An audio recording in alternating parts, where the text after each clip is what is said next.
మన మధ్య జీవిస్తూ దేవతల ఆజ్ఞలకే కట్టుబడి ఉన్న 7 చిరంజీవులు ఉన్నారు అన్నది నమ్మశక్యం కాదు కదా. కాని ఇది నిజం. వారెవరో తెలుసుకుంటే మీరు ఆశ్చర్యపోతారు. ఈ వీడియోను చివరి వరకు చూడండి. ఎందుకంటే చివర్లో ఒక మర్మం బయటపడుతుంది. ఇలాంటి దేవతల రహస్య గాథలు మీకు ఇష్టమైతే ఇప్పుడే మా ఛానల్ను సబ్స్క్రైబ్ చేయండి. ఎందుకంటే ఇలాంటి విషయాలు మిమ్మల్ని ఇంకా ఆశ్చర్యానికి గురిచేస్తాయి. మహాభారత యుద్ధాన్ని మనం చదివినప్పుడు మన మనస్సులో వెంటనే గుర్తుకు వచ్చే పేరు అశ్వత్థామ. ఆయన బ్రహ్మర్షి ద్రోణాచార్యుని కుమారుడు. శివుడి వరంతో జన్మలోనే నిండుగా తలపై దివ్యమణి కలిగి ఉన్న అశ్వత్థామ అద్భుతమైన యోధుడు. అయితే ఆయన జీవితంలో వచ్చిన మలుపు మాత్రం చీకటి చరిత్రగా మారింది. మహాభారత యుద్ధం చివర్లో దుర్యోధనుడు మరణించడంతో అశ్వత్థామ తీవ్రమైన కోపానికి గురై రాత్రిపూట పాండవుల పుత్రులను నిద్రలోనే వధించాడు. ఈ ఘోరమైన చర్యకు శిక్షగా కృష్ణుడు అతనిపై భయంకరమైన శాపం వేశాడు. నీ శరీరం శాశ్వతంగా చెడిపోతూ నీవు చచ్చిపోకుండా నిత్యం నరకాన్ని అనుభవిస్తూ ఈ భూమిపై తిరుగుతూ ఉండాలి. అప్పటినుంచి అశ్వత్థామ శాపగ్రస్తుడిగా ఈ భూమి మీద చావు లేని జీవిగా సంచరిస్తున్నాడట. మధ్యప్రదేశ్లోని దట్టమైన అడవుల్లో, నర్మదా నదీ తీరాల్లో, కొండల ప్రాంతాల్లో కొంతమంది సాధకులు, మునులు ఆయనను చూశామని చెబుతుంటారు. ఆయన తలపై గాయం నుంచి నిత్యం రక్తం కారుతుందని, దానిని ఆపేందుకు ఎలాంటి ఔషధమూ పనిచేయదని కొన్ని పురాణ విశ్వాసాలు చెబుతున్నాయి. రావణుడి సోదరుడు అయిన విభీషణుడు మొదటిగా కీర్తి, శక్తి కోసం రావణుని పక్షాన నిలిచినప్పటికీ ఒకప్పుడు ఆయన చేసిన ఓ తప్పు కారణంగా ధర్మానికి అనుగుణంగా తన మార్గాన్ని మార్చుకున్నాడు.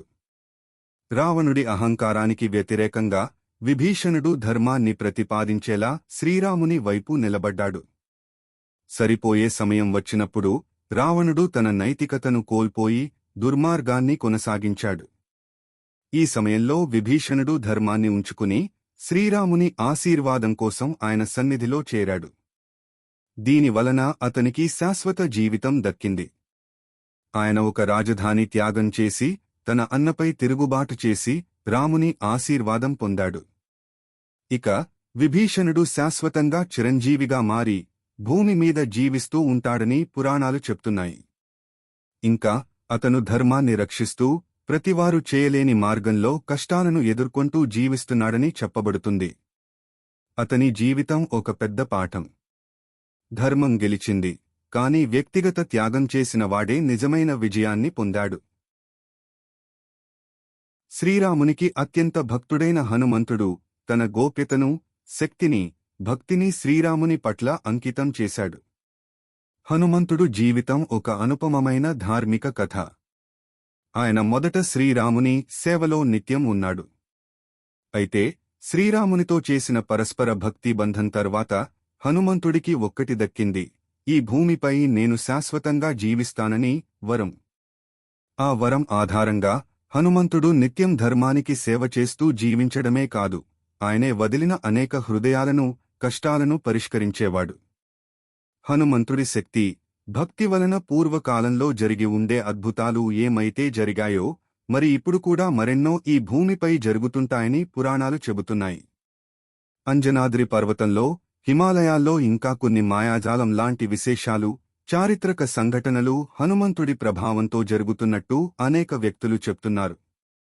ఈ ప్రాంతాలలో ఉన్న ప్రజలు, సద్గురు, సాధకులు ఇలా చెప్తూ ఉంటారు: హనుమంతుడి ప్రభావంతో మాయాజాలం, ఇతర గొప్ప సంఘటనలు ఇక్కడ ప్రతిరోజూ జరుగుతున్నాయి అని. మీరు ఎప్పుడైనా ఈ ప్రదేశాలను సందర్శిస్తే అక్కడ జరిగే అద్భుతాలు, అపూర్వమైన అనుభవాలు మిమ్మల్ని ఆశ్చర్యపరుస్తాయి. అంజనాద్రి పర్వతం హనుమంతుడి పవిత్ర స్థలం. నిశ్చయంగా ఆయన శాశ్వత జీవితం మరి ఎక్కడైనా కొనసాగుతుందని చెప్పుకోవచ్చు. పరశురాముడు ఒక అత్యంత శక్తివంతమైన బ్రాహ్మణ యోధుడు, తన జీవితాన్ని ధర్మ రక్షణ కోసం అంకితం చేశాడు. పరశురాముడు విఖ్యాతుడైన రాజవంశాలపై చేసిన అనేక పోరాటాలు, అనేక రాక్షసులను సంహరించడం మరియు 1000 రాజులను సంహరించడం వంటి ఘనతలు అతని జీవితం అద్భుతంగా చేసిన కొన్ని ప్రధాన సంఘటనలు. ఆయన పేరు మరియు శక్తి ప్రతిదీ ఎంతో గొప్పగా నిలిచిపోయాయి. మరొక వైపు పరశురాముడు కాలం కరిగిన తరువాత కూడా అప్రత్యక్షంగా తన సామర్థ్యాలను చూపించేవాడు. శక్తి, సామరస్యం మరియు ధర్మం దిశగా తన ప్రతి కార్యం సాగించేవాడు. పరశురాముడి జీవితంలోని గొప్పతనం, అతని అంకితభావం, పోరాటాలకు సంబంధించిన లక్షణాలు ఒక పురాణకథగా, శక్తివంతమైన యోధుడిగా నేటికీ మనం గుర్తిస్తుంటాము.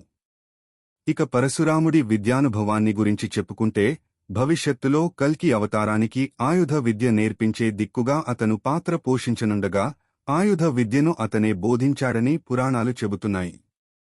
ఇంకా, పరశురాముడు ఇప్పటికీ యోగా మరియు తపస్సులో ఉంటున్నాడని, కృష్ణుడి ముందు విధిగా తపస్సు చేస్తూ, భవిష్యత్తు కోసం అద్భుతమైన మార్గాలను తయారుచేస్తూ జీవిస్తున్నాడట. కృపాచార్యుడు మహాభారత కాలంలో అత్యంత ప్రఖ్యాతిగాంచిన మరియు మహాశక్తివంతమైన గురువులలో ఒకరు. ఆయన శరద్ధదేవుడికి జన్మించిన అశరీర సంతానంగా భావించబడతారు. అంటే ఆయనకు జననం సహజంగా కాకుండా ఒక దివ్య కారణంతో జరిగినదిగా పురాణాలు చెబుతాయి. కృపాచార్యుడు కౌరవులకు, పాండవులకు ఆయుధ విద్య బోధించిన అత్యంత ప్రతిభావంతుడైన గురువు.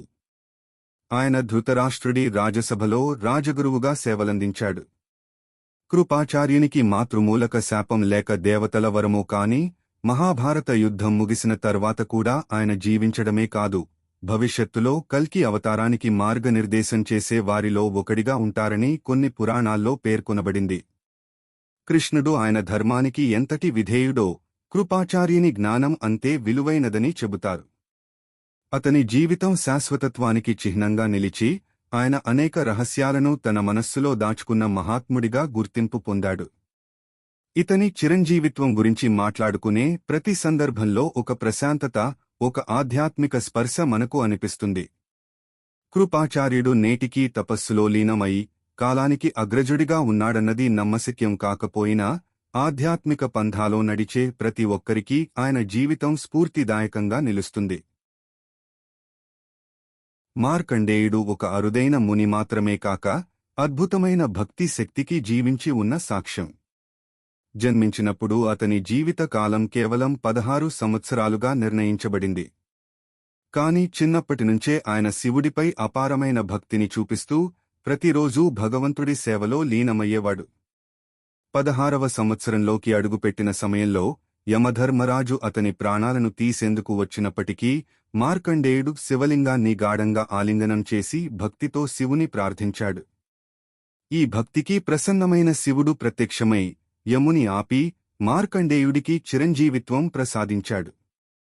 అప్పటినుంచి మార్కండేయుడు శాశ్వత జీవితం పొందిన ఒక దివ్య మునిగా స్థిరమయ్యాడు. ఆయన శరీరంలో వృద్ధాప్యమో, మరణమో ఉండవు. కేవలం ధ్యానం, తపస్సు మరియు భగవత్ సేవలో ఆయన్ని జీవితాంతం మునిగిపోతూ ఉండేలా చేశాయి. ఆయన జీవితం భక్తికి శాశ్వతత్వానికి ప్రతీకగా నిలిచింది. ప్రహ్లాదుడు, హిరణ్యకశిపుడి కుమారుడైనా, అసురవంశంలో పుట్టినవాడైనా, పరమ భగవత్ భక్తిగా తన జీవితాన్ని అంకితం చేశాడు. చిన్న వయసులోనే విష్ణుమూర్తిపై అపారమైన భక్తిని పెంపొందించుకున్న ఈ మహానుభావుడు, తండ్రి హిరణ్యకశిపుడు గర్వంతో భగవంతుని లేకుండా చేయాలని అనుకున్నప్పటికీ, ప్రహ్లాదుడు మాత్రం ధైర్యంగా, భయంలేని మనసుతో నారాయణుడు ఎక్కడైనా ఉన్నాడు అని దృఢంగా నిలిచాడు. ఆయన భక్తికి పరీక్షలు అపారంగా వచ్చాయి. జ్వాలల మధ్యలో పడేసినా, కొండపై నుండి తోసినా, విషాన్ని ఇచ్చినా, పాములతో నింపినా కాని ఏ ఒక్కదానివల్ల కూడా అతని భక్తిని దించలేకపోయారు.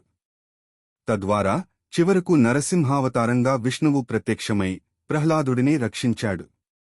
ఈ సంఘటన తరువాత నరసింహుడు అతనికి శాశ్వత జీవితాన్ని వరంగా ఇచ్చాడని పురాణాలు చెబుతాయి.